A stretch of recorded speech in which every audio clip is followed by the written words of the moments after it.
ओम सर्वे भवन्तु सुखिनः, सर्वे सन्तु निरामया, सर्वे भद्राणि पश्यन्तु, मां कश्चित् दुःखमाप्नुयात्। ओम शांति शांति शांति। આજે એક મહાન દિવસ છે, સ્વાધીનતાનો 78મો દિવસ। વિચાર કરો, 78 વર્ષ પહેલાં દેશમાં કેવી સ્થિતિ હતી અને કેટલા બધા અત્યાચારો બ્રિટિશ ગવર્મેન્ટ તરફથી થયા હતા અને છેવટે 15મી ઓગસ્ટ આજના દિવસે આપણને સ્વાધીનતા મળી। તો આજના દિવસે જે સૌ કોઈ લોકો શહીદ થયા આ સ્વાધીનતા મેળવવા માટે, એ બધાને આપણે યાદ કરીએ। જે લોકો સ્વાધીનતા સંગ્રામીઓ હતા, જેમણે પોતાનું જીવન બલિદાન આપ્યું, જેમણે ખૂબ બધો સેક્રિફાઈસ કર્યો, બલિદાન જીવતા જીવતા આપ્યું, કોઈએ મરીને આપ્યું, કોઈ એના માટે જીવ્યા, કોઈ દેશ માટે જીવ્યા। જેટલા આપણા સ્વતંત્રતા સેનાનીઓ, સ્વાધીનતા સંગ્રામીઓ, ક્રાંતિકારીઓ, દેશભક્તો, જેને કારણે આપણને દેશ જે આઝાદી મળી, એમને આપણે યાદ કરીએ છીએ આજે। એવી જ રીતે આપણે યાદ કરીએ છીએ જે લોકોએ સ્વાધીનતા પછી પણ ઘણા બધા આપણી સીમાની રક્ષા કરી રહ્યા છે, જે સૈનિકો પોતાનું જીવન આપી રહ્યા છે। આજના દિવસે પણ આપણી સીમાઓ પર કેટલાય લોકો ભોગ આપી રહ્યા છે, કેટલા લોકો સીમાની અંદરમાં પણ જે વિવિધ વખતે પોતાનું જીવન બલિદાન આપી રહ્યા છે, આ બધાને આપણે યાદ કરીએ। સ્વાધીનતા જેમણે મેળવી આપી એમને, જેઓ સ્વાધીનતાની રક્ષા કરી રહ્યા છે એમને। આજના દિવસે આપણે વિચારવું જોઈએ કે આપણે દેશ માટે શું કરી શકીએ। ડૉક્ટર એપીજે અબ્દુલ કલામ જ્યારે રાષ્ટ્રપતિ હતા તો ત્યારે 12મી જાન્યુઆરી 2006ના પોરબંદરમાં આવ્યા હતા। રાષ્ટ્રીય યુવા દિવસ હતો, જેમ આપ સૌ જાણો છો, સ્વામી વિવેકાનંદ જન્મદિવસ રાષ્ટ્રીય યુવા દિન તરીકે આપણો દેશ ઉજવે છે। અને ત્યારે 5000 યુવાનોને બહુ સરસ સંબોધન કર્યું હતું। અને એની પહેલાં જ્યારે આવ્યા હતા પોરબંદર, ત્યારે રાષ્ટ્રપતિ નહોતા, એના 4 મહિનાની અંદર તેઓ રાષ્ટ્રપતિ બન્યા। અને રાષ્ટ્રપતિ બન્યા પછી એમનું નામ રાષ્ટ્રપતિ તરીકે હજુ કે બનવાના જ હતા, કારણ કે બધાને ખબર હતી કે નામ માત્રનું જ ઇલેક્શન એ હતું। એટલે એની પહેલાં અમે એક સાથે ગાડીમાં ફર્યા હતા, પ્લેનમાં ફર્યા હતા, ઘણું બધું અમારો સારો સંબંધ હતો। પછી મને વિચાર થયો કે હવે આ રાષ્ટ્રપતિ ભવનમાં જશે પછી તો એને મેળવવું મુશ્કેલ થશે। એટલે મેં એડવાન્સમાં કોંગ્રેચ્યુલેશન માટે એમને ફોન કર્યો। ત્યારે તેઓ ચેન્નાઈ યુનિવર્સિટીમાં પ્રોફેસર હતા, તો ગેસ્ટ હાઉસમાં હતા, ત્યાંથી સેટ ફોન લેવા માટે ખૂબ દૂર આવ્યા। અને પછી મેં કહ્યું, doctor Kalam, I want to give you congratulation because once you go to રાષ્ટ્રપતિ ભવન યુ વિલ બીકમ ઇનએક્સેસિબલ। ત્યારે રાષ્ટ્રપતિ ભવનમાં પછી તો આપણું એપોઇન્ટમેન્ટ મળવું મુશ્કેલ બનશે। ત્યારે ડૉક્ટર કલામ કે, not for you Swamiji, not for you. Yesterday only I remembered you. Why? Yesterday was the first big press conference when the media people, they asked me the question, what is your message for the nation at the time when you are becoming president of India? તમારો દેશ માટે શું સંદેશો છે? ત્યારે doctor કલામે મને phone પર કહ્યું, Swamiji, I told them I want to give the same message to the whole nation which I gave at Porbandar while talking to 3000 youths. અને ત્યારે મેં તમારું સ્મરણ કર્યું, તમે જે 3000 વિદ્યાર્થીઓને 13મી ફેબ્રુઆરી 2002ના રોજ એક સ્કૂલના ઉદ્ઘાટન વખતે બોલાવ્યા હતા। અને when you are giving vote of thanks, you may not remember, you may not be knowing, ત્યારે સ્ટેજ ઉપર એક નાનકડી છોકરી આવી ગઈ। કેટલી એની બહાદુરી આટલી બધી, ત્યારે પણ એનું રાષ્ટ્રપતિ નહોતા, ત્યારે પણ Z+ કેટેગરીની સુરક્ષા હતી, તેમ છતાં સ્ટેજ પર આવી ગઈ। એની હિંમત જુઓ, 6ઠા ધોરણની વિદ્યાર્થીની। અને ડૉક્ટર કલામ પાસેથી ઓટોગ્રાફ લીધા। ઓટોગ્રાફ લઈને કહ્યું, what is your message for me? ત્યારે ડૉક્ટર કલામે એને કહ્યું, my dear daughter, you will grow with the idea embedded in your mind that nation is more important than individual. યાદ રાખજો, દેશ વધારે મહત્વનો છે, આપણે મહત્વના નથી. થોડા વર્ષો પછી આપણે વહી જશું, પણ આપણી અમરભૂમિ ભારત હજારો વર્ષોથી જે સનાતન ધર્મ અને સંસ્કૃતિને સાચવીને રહી છે એ અમર રહેશે. જે લોકો એના માટે પોતાનું બલિદાન આપશે એ લોકો ધન્ય છે. એટલે ડૉક્ટર કલામે કહ્યું કે Swamiji, I told media people I want to give the same message that I gave at Porbandar. What is the message? Nation is more important than the individual. આપણા વ્યક્તિગત સ્વાર્થને ખાતર આપણે જો દેશની સુરક્ષા સાથે આપણે ચેડા કરીશું તો કર્મના ફળ ભોગવવા પડશે. પણ જો આપણે માતૃભૂમિ માટે થોડોક પણ નાનો કેવો પણ સેક્રિફાઈસ કરી શકીશું, at the cost of individual unhappiness, individual sacrifice, વ્યક્તિગત જીવનમાં થોડોક પણ આપણે બલિદાન કે ત્યાગ જેટલો બની શકે એટલો, આખા જીવનનો નહીં તો જેટલો બની શકે એટલો જો ત્યાગ કરીશું તો આપણું જીવન ધન્ય થઈ જશે. માતૃભૂમિ માટે જેટલું પણ આપણે કરી શકીએ, 1 મિનિટ પણ વધારે કામ દેશ માટે કરી શકીએ, એ પણ આપણું કોન્ટ્રીબ્યુશન છે.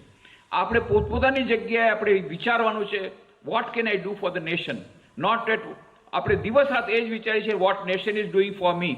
આજે રાષ્ટ્ર મારા માટે શું કરી રહ્યો છે, સરકાર માટે આપણે શું કરી રહી છે, દિવસ રાત આપણે એ વિચારીએ છીએ.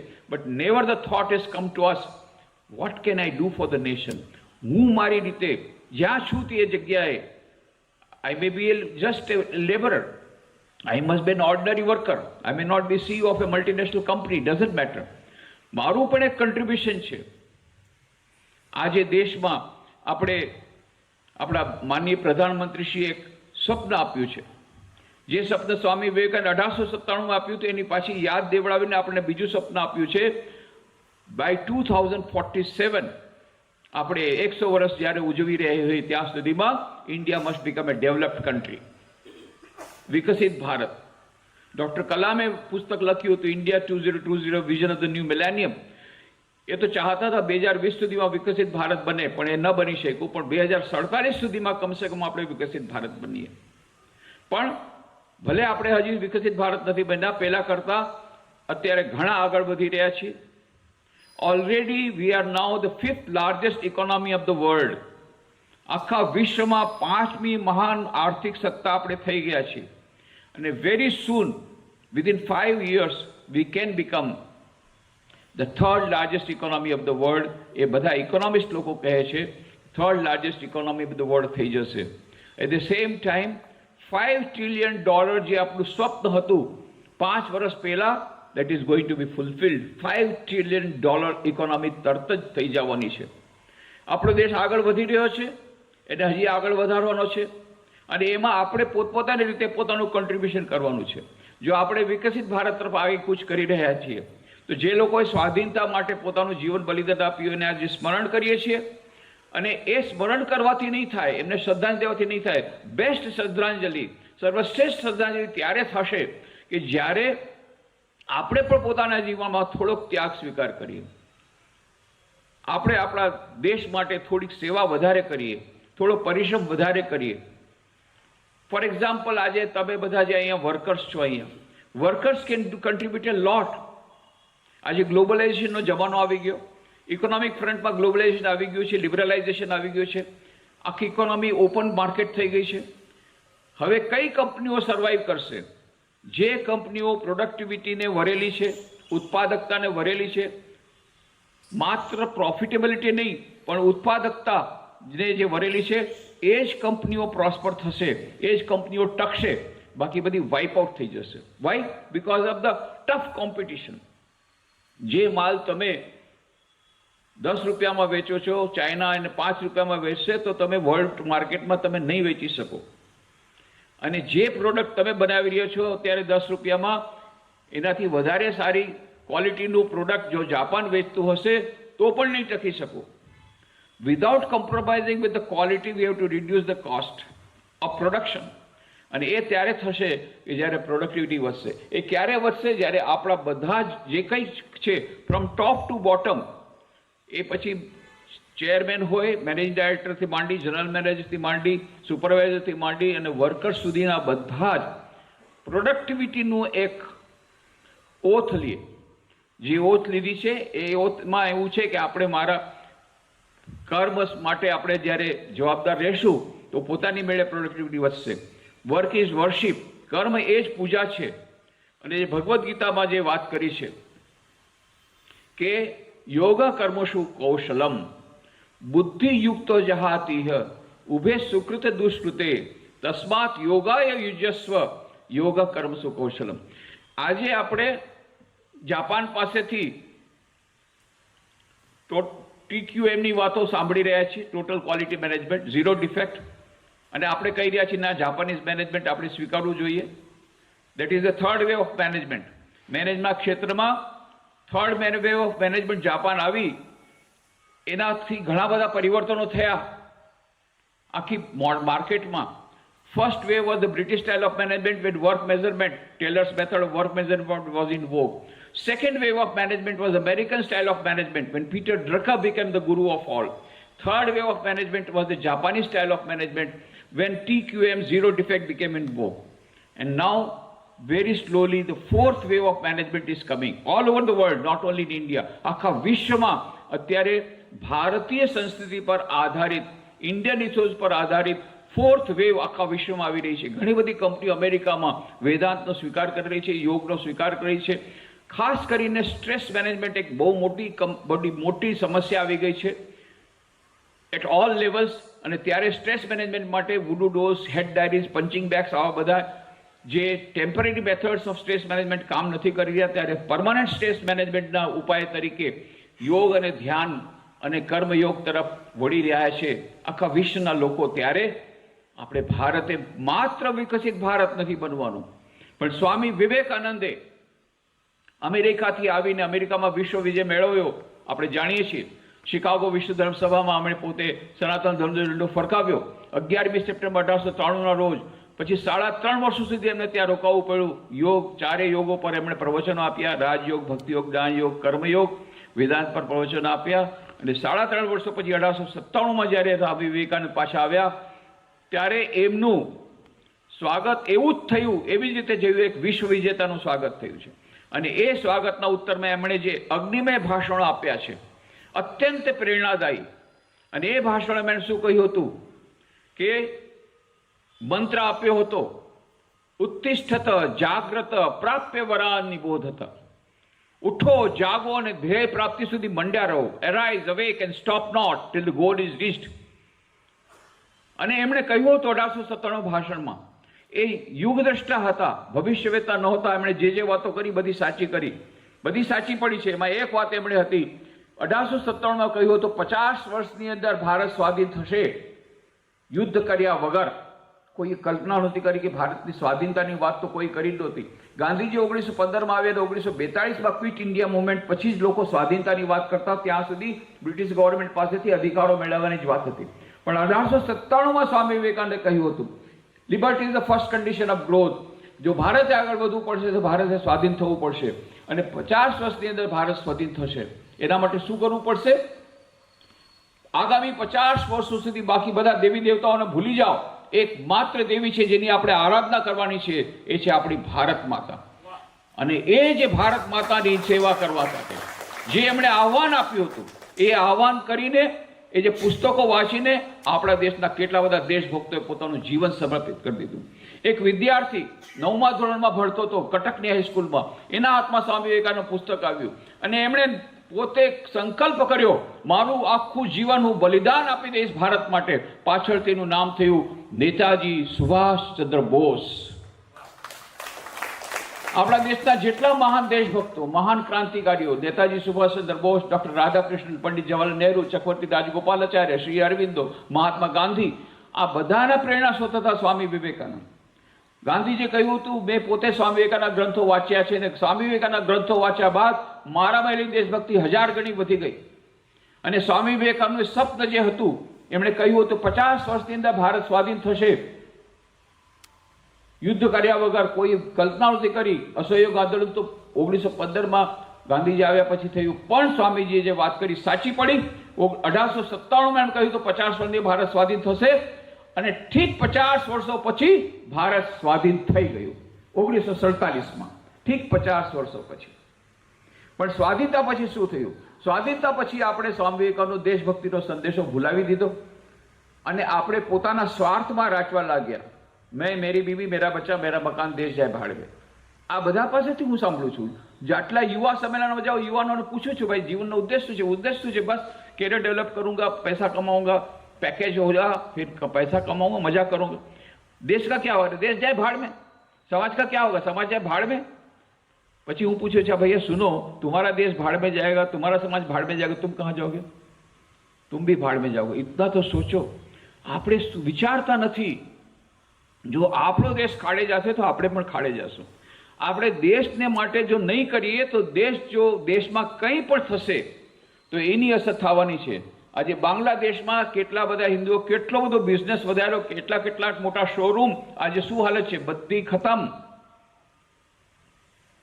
એટલા માટે દેશની આઝાદી, દેશની સ્વાધીનતા એ બહુ મોટી વસ્તુ છે જેને આપણે જાળવી રાખવાની છે.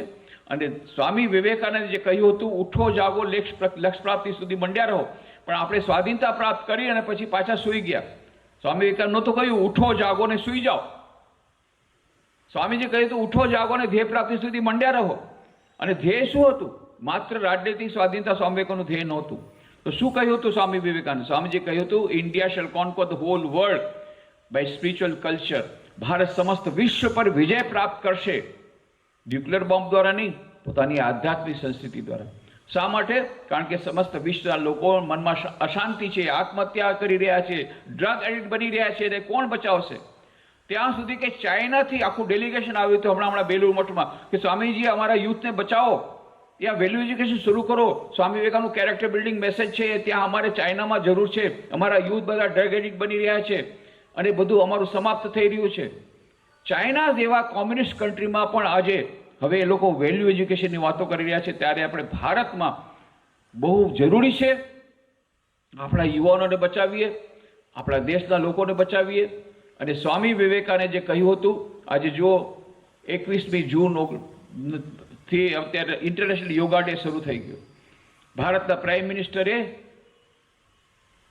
25મી સપ્ટેમ્બર 1914ના રોજ યુનાઇટેડ નેશન જનરલ એસેમ્બલીમાં પ્રસ્તાવ મૂક્યો કે 21 June should be celebrated International Yoga Day. Normally 3-4 વર્ષ લાગે છે, પણ માત્ર 4 મહિનાની અંદર પ્રસ્તાવ પાસ થઈ ગયો. 11મી ડિસેમ્બર 2014ના રોજ યુનાઇટેડ નેશન જનરલ એસેમ્બલીએ પ્રસ્તાવ પારિત કર્યો. મેજોરિટીથી નહીં, યુનેનિમસલી. 198 દેશમાંથી 173 દેશમાં હાજર હતા. એક પણ દેશે વિરોધ ન નોંધાવ્યો. અને ઇન્ટરનેશનલ યોગા ડે આપણે 2014થી દર વર્ષે ઉજવી રહ્યા છે. ધીરે ધીરે સ્વામી વિવેકાનંદનું સપનું પૂરું થઈ રહ્યું છે. ભારતીય આધ્યાત્મિક સંસ્કૃતિ સારા આખા વિશ્વમાં છવાઈ રહી છે.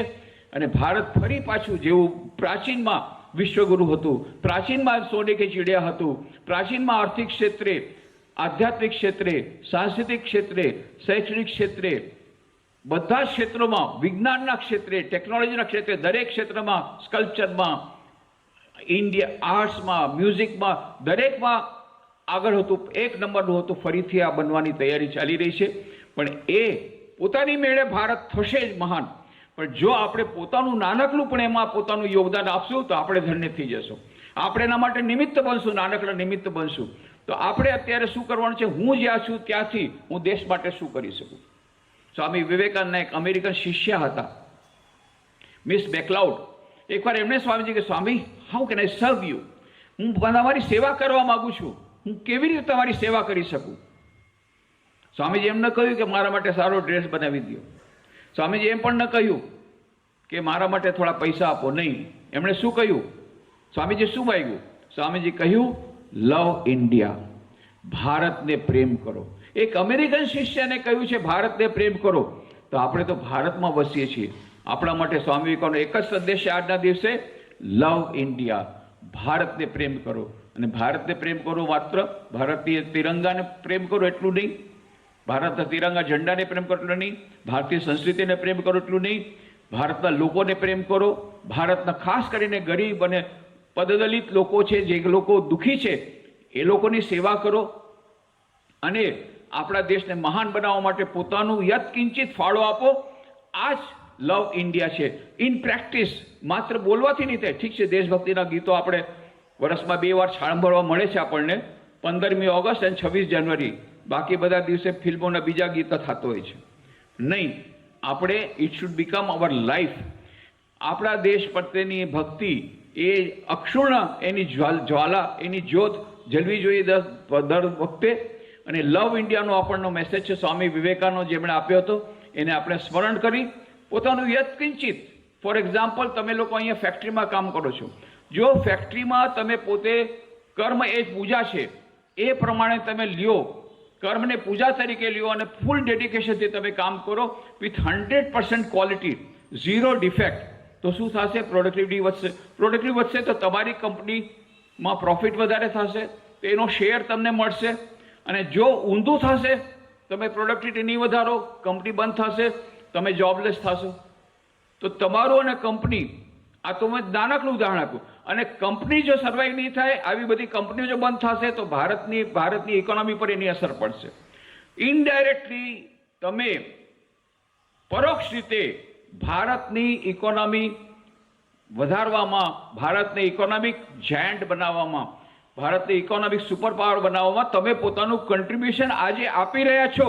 ભલે તમને ખબર નહીં હોય, તમે જ્યારે પોતાનું કામ સારી રીતે કરી રહ્યા છો તો એ કામ ઇનડાયરેક્ટલી દેશ માટે, દેશની ઇકોનોમી વધારવા માટેનું એક કારણ બની રહ્યું છે. તો આપણે આજના દિવસે એક ભારત માતાને યાદ કરીએ, સ્વામી વિવેકાનંદનો મંત્ર યાદ કરીએ, લવ ઇન્ડિયા. ભારતને પ્રેમ કરો, અને ભારતને પ્રેમ કરવો એને પોતાના જીવનમાં પરિવર્તન કરીએ. થોડોક આપણે ત્યાગ સ્વીકાર કરીએ, થોડોક આપણા જીવનમાં દેશ માટે કંઈક પણ કરી છૂટવાની ભાવના આપણે રાખીએ. જે કંઈ આપણે કર્મ કરીએ છીએ એને પૂજા તરીકે લઈએ અને પોતાનું બેસ્ટ આપીએ. Whatever we can do એ બેસ્ટ પોસિબલ મેનરમાં કરીએ. અને જો આપણે આવી રીતે કર્મને કર્મ પૂજામાં બદલાવશું અને 4 યોગોનો સમય આપણા દૈનિક જીવનમાં કરશું, રાજયોગ, ધ્યાન, ભક્તિયોગ, પ્રાર્થના, કર્મયોગ, કર્મ પૂજા તરીકે, અને સાથે સાથે જ્ઞાન યોગ એટલે કે સારા ગ્રંથોનું અધ્યયન કરવાનું, વાંચીને એમાંથી સતત પ્રેરણા મેળવતા રહેવાનું. આ 4 યોગોનો સમય આપણા જીવનમાં કરશું, આપણા દૈનિક જીવનમાં સુખ આવશે, દૈનિક જીવનમાં શાંતિ આવશે, આપણું સ્ટ્રેસ મેનેજમેન્ટ સારામાં સારી રીતે થશે, આપણે સમસ્યાનો મુકાબલો બહુ સારી રીતે કરી શકીશું. અને સાથે સાથે દેશ માટે પણ આપણે દેશને આગળ વધારવા માટે પણ નિમિત્ત બની શકીશું. આજના ચરણોમાં હું બધા જ અહીંયા ઊભા છે, ખાસ કરીને અમારા વસંતભાઈ અને એમના બધા ભાઈઓ અને એમના ફેમિલી મેમ્બર્સ, પરિવારજનોનો ખૂબ ખૂબ આભાર માનું છું કે મને આ તક આપી આપને સંબોધન કરવાની, આજના દિવસે ભારત માતાને યાદ કરવાની, ભારત માતાને પ્રત્યે શ્રદ્ધાંજલિ દેવાની. અને આપણે જેટલા ભાઈ બહેનો અહીંયા ઊભા છે એ લોકોને પણ ધન્યવાદ આપું છું કે આપે મને સાંભળ્યો. અને આપણે આ નવા પ્રણથી લવ ઇન્ડિયાના મંત્ર સાથે આપણે છૂટા પડીએ. ધન્યવાદ, આભાર.